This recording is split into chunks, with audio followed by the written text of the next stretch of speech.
Hey, welcome to Discover Rocky Mountain. I'm your host, Grant Robertson. Now, we have a great show for you today. Today, we have with us Rex Sauls, Imperial Center Manager. Hey, welcome to the show. Thank you for having me. Well, I've recently understood that you've taken the role of theater manager, and what are you most looking forward to in your new role? I would say that the continual collaboration with the wonderful community of Rocky Mountain's artists, just from top to bottom, whether it be musicians or just everything. And not only that, but also to fill the role of sort of a manager of a space that is used by people with the city, other businesses, and different groups of people that come in there and stuff like that, and just really truly be a part of the community. Well, let's not sugarcoat it, because let's not miss out on the fact that this isn't just your first minute with the productions. How long have you been entwined over there at the Imperial Center? About 10 years. It's one of those things where I was an actor first, but then when we did a production of Oliver, this was 2015, 2016, I got on board and really just kind of connected with the people that were working there. And over the years, a lot of different people have come and gone, and I've really kind of stayed a part of that group. At times, had some moments where I was less involved, but I tried to, play the part that I could do to make the place better. Right, and you had a lot of pieces to the puzzle, which is going to complement you well now in your new role. Is that true? Oh, absolutely. I mean, the pieces that are there that are, quite frankly, like, I don't know what I would do without them is Will James Stacy. He is our technical director, and he's developed a crew of some fantastic people.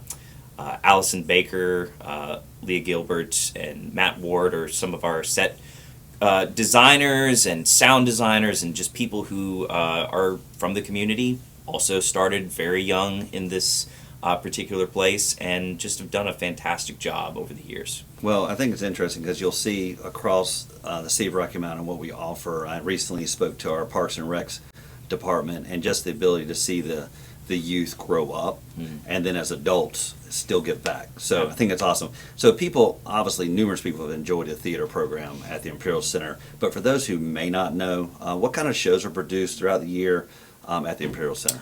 Well, if we go through the general structure of a season, as we call it, summer tends to be a fun musical, predominantly towards kids, but sometimes, we might tweak it a little bit to where some adults are included as well. Fall tends to be a straight play, which basically just means it's a non-musical, and it tends to be a little bit more on the spooky side, because we kind of try to do our production where our performances are near Halloween. Actually, this year I believe that it actually falls on the Halloween weekend. Not going to reveal what it is just yet this year, but yeah, just be on the lookout for that. And then we have a Christmas play, which over the years have been, varied, but the main one that we've focused on is Charlie Brown Christmas. But there might be some things that we are going to work in there as well to kind of give it a little bit of a variety.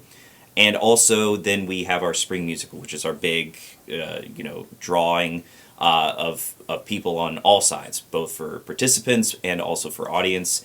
And then sometimes we include a straight play in the spring, just depends on interest and things like that. And then we are back in the summer. So that tends to be what our season looks like. And then once you go live, once you your productions are done, how long of a run is that? How many opportunities that people can check out the various plays?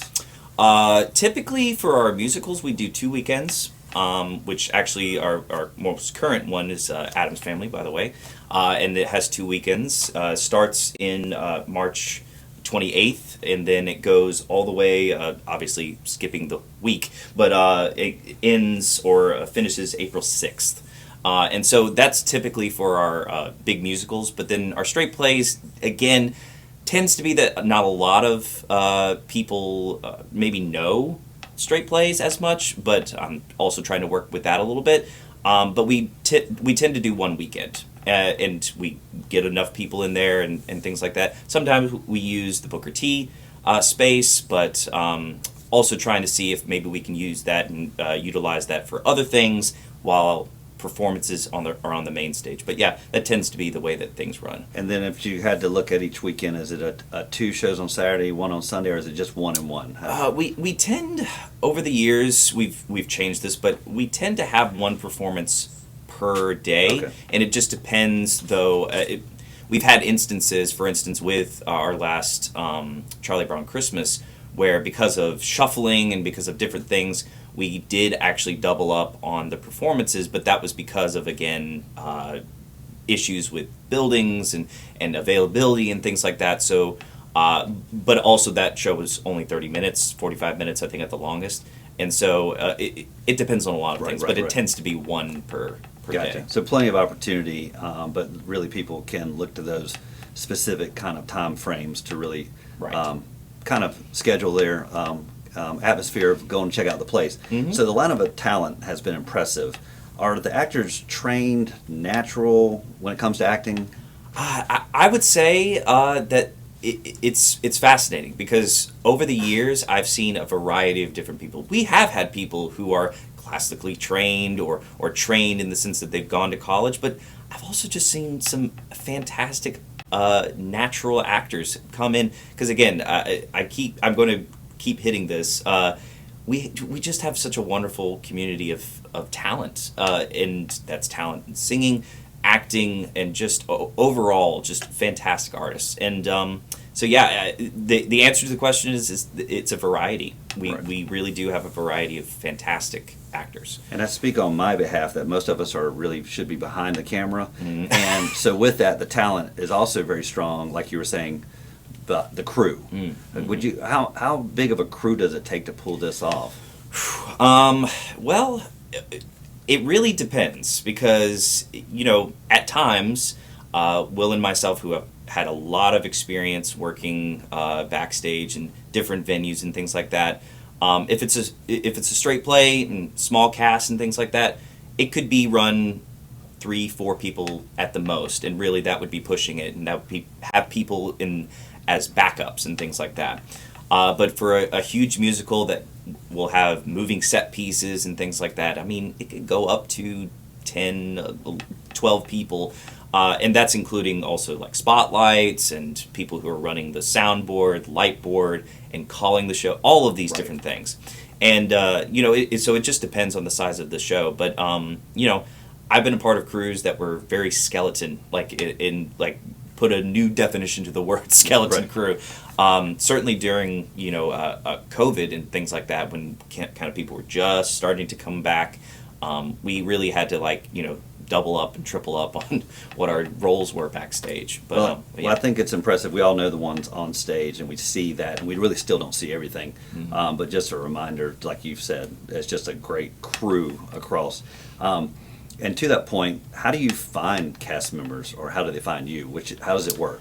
Over the years, we've tried to develop relationships with local schools and also just kind of get out the word through social media and different things like that. And our wonderful marketing department at the city has really helped spread that kind of the beauty of the theater program itself, and that's really drawn some people in. I mean, we've had people come in from Raleigh. We've had people come in from, I don't think out of state, but like almost out of state, and things like that. And where we find people too is just again, talented people who want a place to express themselves. And over the years, we've tried to cultivate a safe area for them to do that. Yeah, definitely have seen that. How do you decide which plays to produce?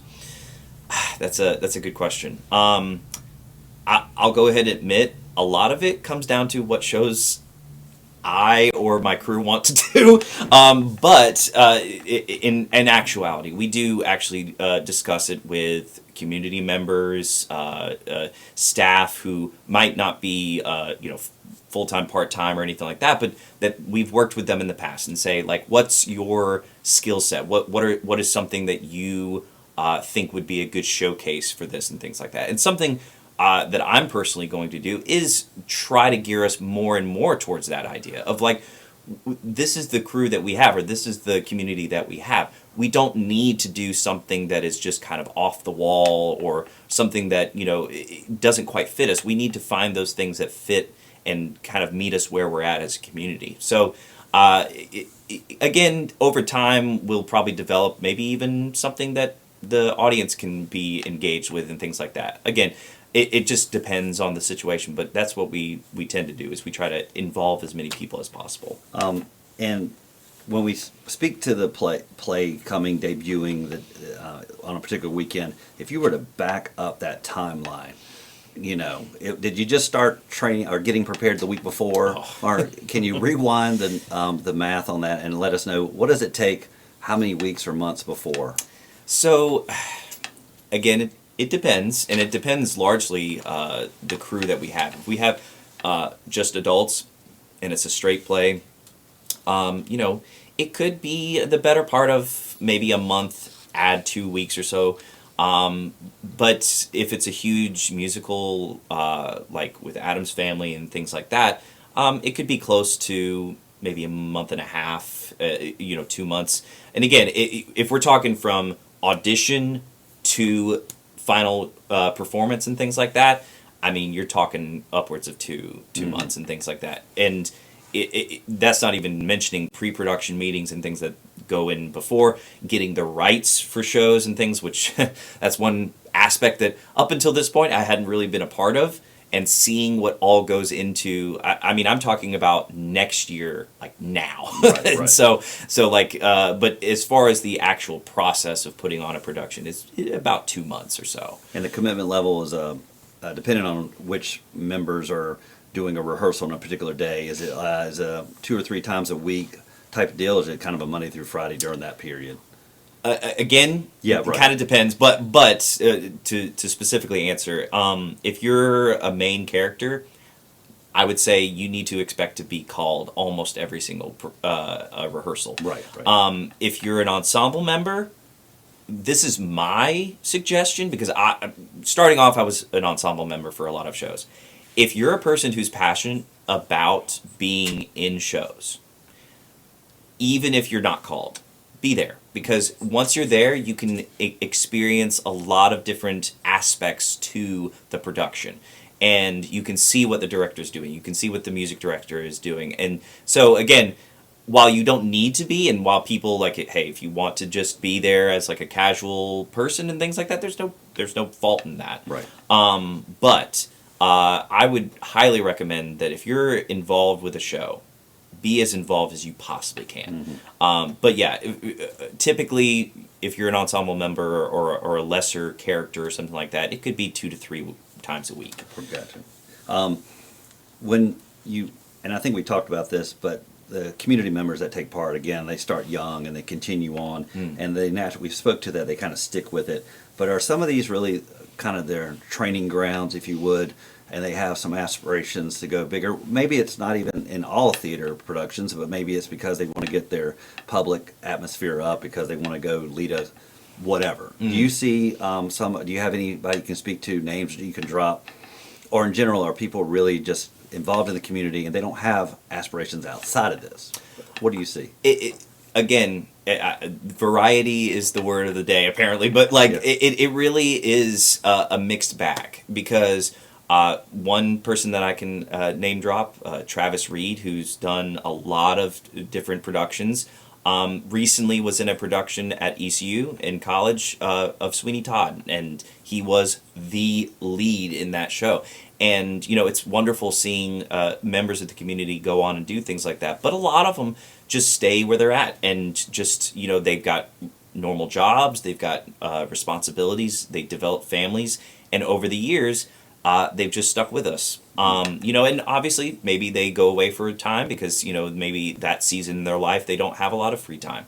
And that's another thing that, it's important that the community understands, that we realize that it's a commitment to be a part of a show. And we appreciate when people are honest and say, like, hey, this is something that I'm going on in my life, but I want to be a part in any way that I can.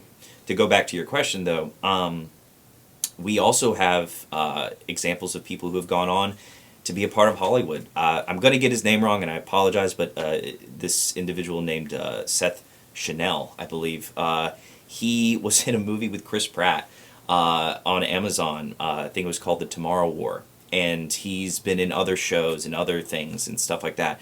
There was another individual who I worked with at one point named Jared Fields, I think, and he was on off-Broadway shows. So, again, the way that I look at theater in general is that it is for everyone in the sense that you can develop your experience or you can develop what you want, and as long as you're honest with that and honest with the people that you're working with, it can really be your choose your own adventure kind of activity.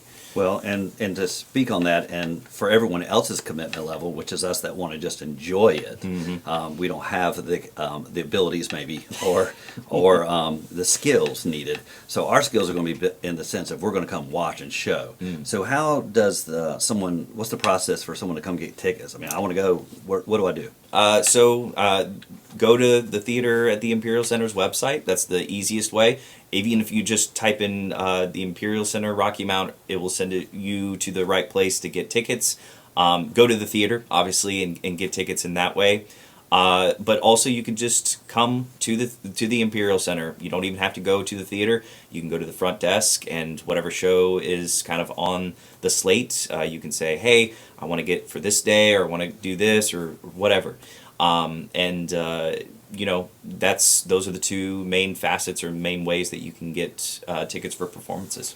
And last, if you could put a quantity, if you would, on productions in the year, what are people expecting? You're looking at, is it a 4 kind of plays, 4 seasons, 4 plays a year, or it's something that is I'm looking at coming into this new position where, to be honest, rights are expensive for shows, and so it's a question that me and my staff have kind of had to ask ourselves: is that do we reduce the amount of shows to develop the highest quality, or do we say, you know what we need to do is just give them the opportunity, and hey, if it's maybe not to the fullest extent that we want as artists or whatever like that, as long as we're being what the community needs, that's all that matters. And I kind of lean towards that, but it's also a situation of time commitment for the community members as well, because if we're doing like 2 or 3 shows back to back or something like that's unrealistic. Right. So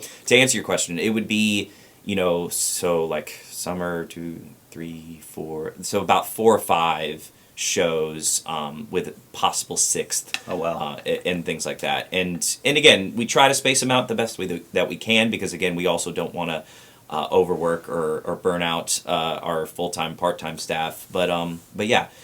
We try to do as much as we can, because also we want to be available for the city to use as a shared space of sorts. And I understand sometimes, and we'll wrap this up, is sometimes shows sell out. I think there's some popular ones out there. Yeah. So, and that's impressive, and speaks to both what everyone does behind the scenes to get it looking and running well as our community involvement with our actors. Well, I want to thank Rex Sauls for being with us today. The Imperial Center theater manager has come on strong, getting his role up and going, but he's been with us obviously for years. So I'd like to thank you for watching this segment, and tune in for more.